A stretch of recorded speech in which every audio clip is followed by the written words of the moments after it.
Hey everybody, this is week 3, day 1. If you did not watch the video from week 2, day 3, I believe, and it has an attachment with a YouTube version of the story Jumanji, please go back and listen to that or you will have no idea what I'm about to talk about. I really enjoyed that read aloud by Robin Williams because he does all the fun voices of Jumanji. Now, if we think back to the story, the brother and sister were warned about Jumanji. Once you start, you have to finish it. And that was in capital letters on the game. So I can use my background knowledge to know that if something is in capital letters in the text, it must be very, very important. And that text clue of those capital letters meant that it must be very important. Now, Judy and Peter didn't really listen to it. They were like, oh, this is a boring game. And I think from that, they kind of probably, in the end, learned a valuable lesson about maybe following instructions. I don't know, because it really didn't come out and say that, because in Chris Van Allsburg's books, he always likes you to make a lot of inferences. Now, at the end of the story, remember, the parents were having the party, and there was another lady there, and she was talking to the kids, and she said, I just really wish my sons, Danny and Walter, would follow directions like you guys did. And she was just talking about Danny and Walter, her two sons, and the kids were not listening. They were looking out the window, because out the window, they saw Danny and Walter. And Danny and Walter were running with something slim in their hands. Was anybody able to infer? I know on the version I sent you, there were no pictures, but if you looked in the book pictures, and I wish I had that book here with me, you would have saw the pictures of the boys running from behind a tree. And using our background knowledge from the story, or maybe our background knowledge about what that long, slim box might have been. Maybe we have some long, slim boxes at our house. What's inside those long, slim boxes?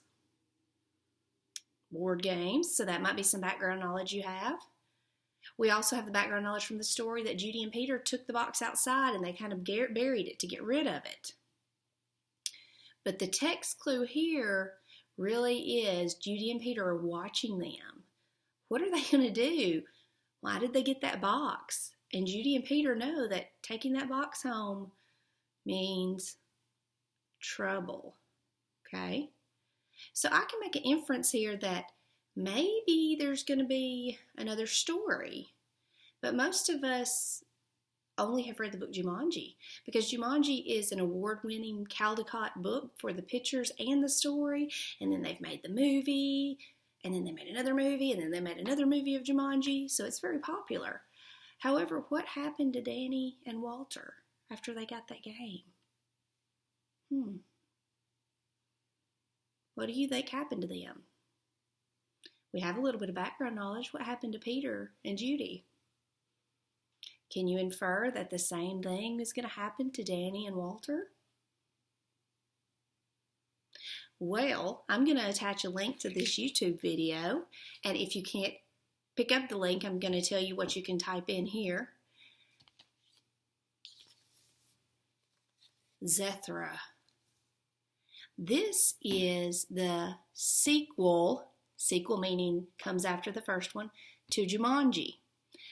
I almost think this book is better than Jumanji because there's a couple of other lessons that can be learned in this story. I can already infer that this is going to be different than Jumanji. Ooh, I know there was 2 boys, but but didn't they pick up the same board game? So shouldn't there be animals? It was a magical board game. Maybe it changed into a different board game. I don't know. So I want you to listen to this story and think about the background knowledge you already have from Jumanji. And we'll talk about some of the inferences that you could make from this story. Now remember, Chris Van Allsburg kind of always leaves us hanging out there that we have to make our own inferences, but we can't just make a guess. To to make an inference, we have to use our background knowledge plus our text clues. Now, our inferences all might be a little bit different because we all have different background knowledge. And that's what's so great about us all being together, is we all get to share our background knowledge. And since we're not together, you only get to hear Miss Kent's background knowledge. So take a minute, watch this video, and tomorrow we'll talk a little bit about it. Have a great day.